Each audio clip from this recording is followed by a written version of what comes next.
Today is Saturday, 9/6/25. Let's start with EuroBasketball. This is an unbelievable tournament that's going on. And you, whoever you powers that be, you can't even put it on. You can't have it on cable. I mean, Spectrum, there was no way to figure out how we could get EuroBasketball. It's become that convoluted and competitive, and everyone wants you to sign up for separate services, that you can't put this gigantic, enormous, fabulous tournament on television for us.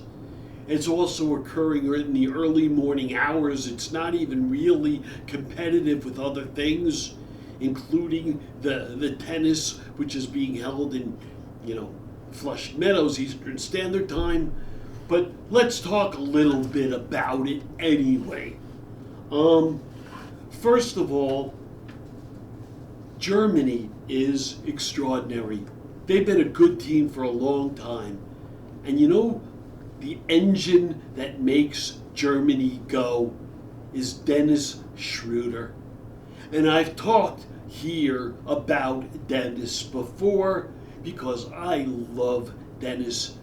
I love him as a player, and I love him as a person. He's a gentleman, and he's tough as nails, and he's fast, and he penetrates, and he passes, and he's radically improved his three-point shooting. He's always had nice form, but he's not a stop and pop player. That's not his game. But he's so fast that you have to respect him and back up, and then he can shoot the three. And he's making it at a higher clip than ever. And I'll tell you something. I was thinking about Dennis Schröder, and again, I've said I'm a big fan. He's playing alongside Franz Wagner from Orlando, and Isaac Bonga, and Daniel Weiss. They've got a really good team, and they play as teammates. But I'm going to throw some names at you.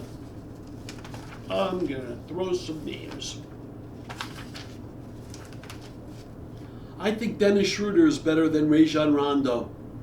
I think he's better than Chris Paul. I know, right? Chris Paul, he's the point guard, and what has he won? By the way, he's a wonderful player. He's a great player. I'm comparing to great players. But Dennis Schröder wins. And international play is not easy, as we know now. And mark my words, I'm going to circle back in a second to what Steve Kerr did in France, because the United States winning is not a sure thing anymore.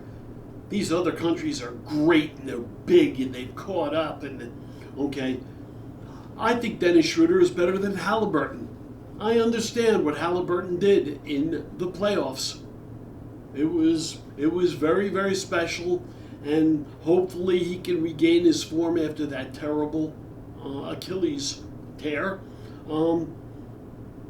Maxey on Philadelphia. I think Dennis Schröder is better. Garland on Cleveland. I think Schroeder's better. How about Trae Young? Now, Trae Young is a big name and flashier, if you will. I think Schroeder's better. Anyhow, good for you, Dennis. Good for you, Germany. You're terrific. Turkey, you've been just terrific.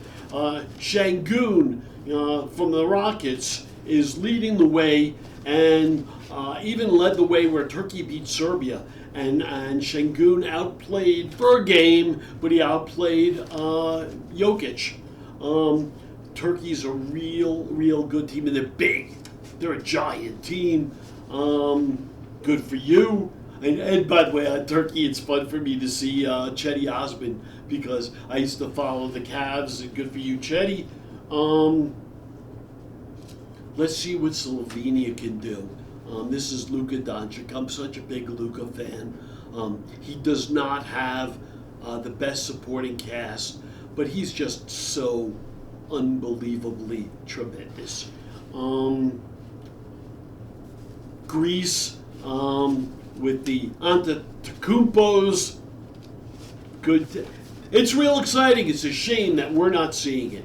So, but what do we get? We get here at American Hoops, we get, I brought it up a week ago or whatever, Jaylen Brown's father stabbing people for, protesting that he opened his own door into their car. And when they protested and hit his car, he stabbed them.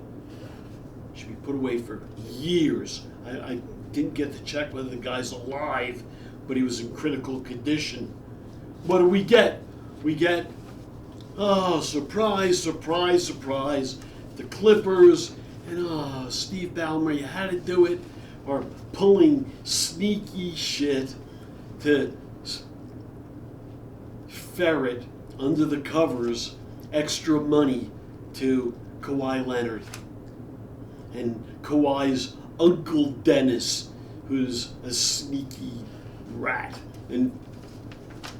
But you bet, you took the bait and you went, Steve Ballmer, you were one of the good guys, and we're in an era of so many bad guys, and what a shame.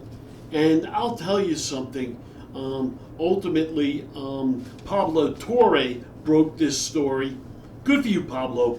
Good for you. And I'll tell you something, if the league is for real, and it's not all BS, when it's proven that Pablo is right for being a really smart, successful whistleblower, pay him. Don't punish him. He's helping the league, ferreting out all kinds of corruption. Let's go back to Kawhi, because it's obviously all about Kawhi and all sneaky stuff. And Steve Kerr, it was real smart and good. When leading into the Olympics, you took one look at the situation, whatever it was, the whole gig, and you said, you know what, Kawhi, go home. You're not on the team. It was really smart. And you start looking at this international play. I've spoken about this several times.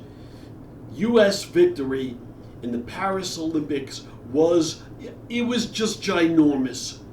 And beating, God, every game was tough. South Sudan was tough. But beating Serbia, and I guess you call it the semis, who played a perfect game, a perfect Villanova game, right? Made everything, and you got contributions that game from everyone, from LeBron to Steph to KD to the Philadelphia big man, Joel. We would not have won but for all of them, and obviously the final where Steph Curry put on, the fireworks show and the golden dagger. It was beyond. International play is so good, and international play now is numerous NBA players. They're great. And they want to make a point. But enough of this Kawhi stuff. It's actually been diseased for a long time.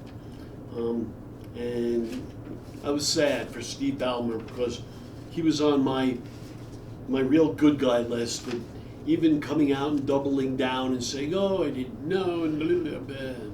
Shame. Can't wait for the NBA season to begin, by the way, but we'll leave it at that right now. This is Hal Mintz. Thumbs up for feet up. Thank you.